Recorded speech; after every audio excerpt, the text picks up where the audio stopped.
में तेजस्वी यादव एक बार फिर राघोपुर की सीट से पीछे हो गए हैं। 9वें राउंड की गिनती के बाद तेजस्वी यादव 2288 वोटों से अब पीछे हो गए हैं। सतीश कुमार भारतीय जनता पार्टी के, वो इस वक्त आगे चल रहे हैं।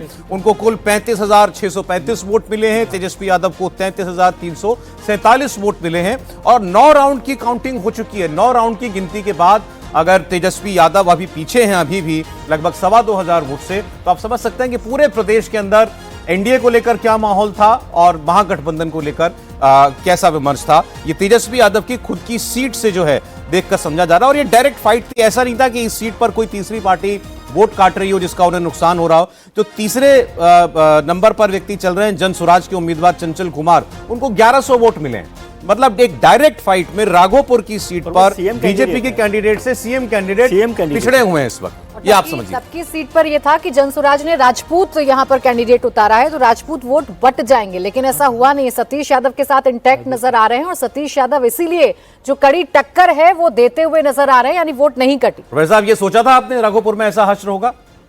नहीं, देखिए, सोचा तो नहीं था, बल्कि सुबह डिजिटल प्लेटफॉर्म पर भी मैंने यही कहा कि ये सीट निकल जाएगी। मुझे थोड़ा सा अगर लग रहा था, ईमानदारी से कहूँ तो मुझे लखीसराय की सीट पर थोड़ा फंसा हुआ मामला जरूर लग रहा था, लेकिन राघोपुर के बारे में। लेकिन मुझे लगता है कि फैक्टर इन तो हमें करना है, तो फैक्टर मुझे लगता है कि जिस प्रकार से योगी जी की सभाएं हुई बिहार में, और उन सभाओं से भी खास करके अगर जातीय विशेष को देखें तो उसका कंसोलिडेशन, खास करके जो राजपूतों का कंसोलिडेशन है, वो बहुत स्ट्रांग हुआ बीजेपी की तरफ। और हो सकता है कि ये परिणाम आपको वहाँ दिख रहा है, क्योंकि वो जो बंटने की कोशिश थी या जो बात चल रही थी कि वो वोट बंट जाएगा, वो नहीं हो पाया और उसका परिणाम ये। लेकिन ये तो बिहार में एक वर्ड होता है धुड़खेल, ये तो धुड़खेल है। इस रिजल्ट को आप धुड़खेल ही कह सकते हैं, क्योंकि इसमें सारे उनके कदावर लगभग खत्म हो गए होंगे। सारी जो वोट बैंक्स की जो मिथकें थी, जैसा मैं कह रहा हूं, वो खत्म हो गया है। तो ये अपवाद नहीं, कोई अपवाद नहीं है जब चुनाव ऐसा होता है। सतीश कुमार से भी बात हो रही थी, उनके भाई से भी बात हो रही थी, तो वो भी ये कह रहे थे कि क्लोज इन्होंने राबड़ी देवी को हराया था 2010 इन्होंने राबड़ी देवी को भी हराया है। तो ऐसा नहीं है कि उनकी जड़ें वहां नहीं है, उनकी जड़ें बहुत मजबूत हैं।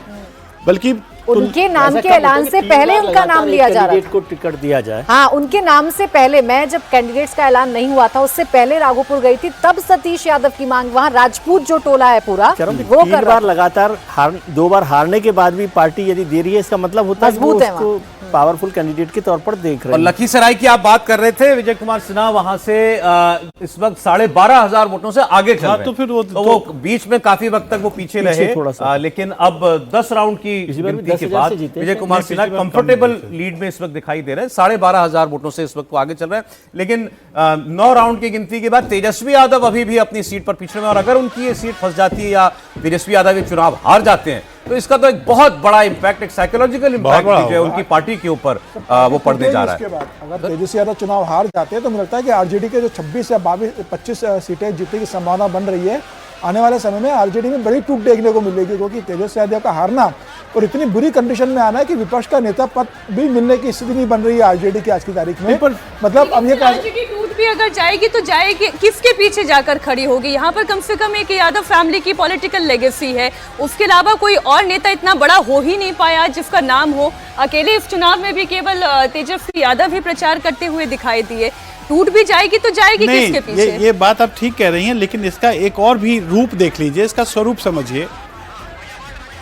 आरजेडी में इंपोर्ट कहां से नेताओं का हो रहा है? हरियाणा से।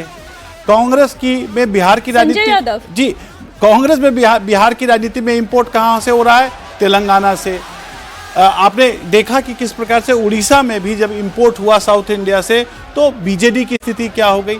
तो जब आप फेडरल पॉलिटिक्स में क्षेत्रीय स्तर पर राजनीति होती है, तो क्षेत्रीय स्तर पर क्षेत्रीय जो नेता होंगे उनका ही वर्चस्व। मैंने इसलिए बार बार कहा कि पिछली बार मनोज झा की भूमिका देखिए, इस बार संजय यादव की भूमिका देखिए, पिछली बार के कांग्रेस को देखिए, और इस बार कृष्णा अलावरू जो थे उनके, और मिड में आपने कैप्टन बदला है। नहीं, लेकिन